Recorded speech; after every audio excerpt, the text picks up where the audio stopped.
ำตาของความภูมิใจมันรินไหลออกมาเต็มสองตา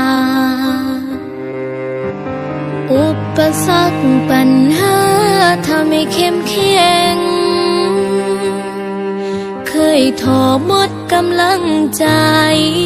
ข้าเค้นไม่มีเรี่ยวแรงแต่ต้องสู้ไปเพื่อคนที่อยู่ข้างหลัง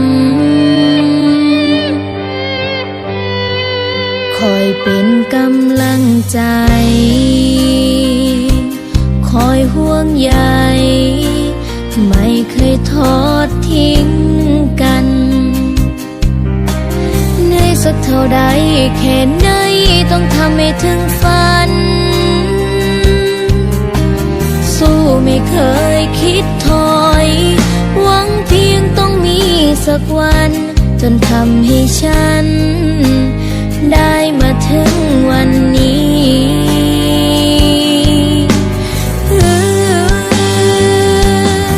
ถ้าหากว่าฉันเดินเพียงลำพังฟังฝันคงไม่ถึงสักทีขอบคุณกำลังใจที่มีขอบคุณนะถ้าหากว่าฉันยังมีเรี่ยวแรงจะทำให้ดีฉันขอสัญญาเพื่อให้คนที่เรารักภาคภูมิใจ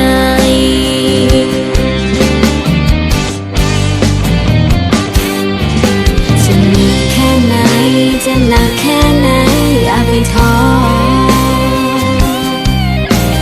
ขอให้เดินต่อไปตามความฝัน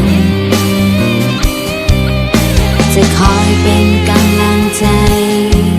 สัญญาเราจะไม่ทิ้งกันเพื่อความฝันสู้มันจนถึงวันสุดท้าย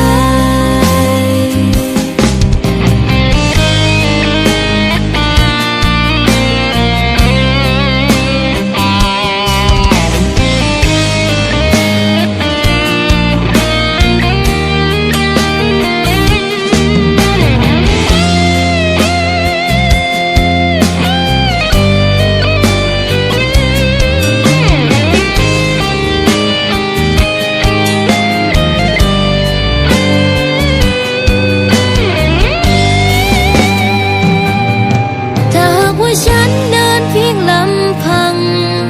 ฟังฝันคงไม่ถึงสักทีขอบคุณกำลังใจที่มีขอบคุณนะ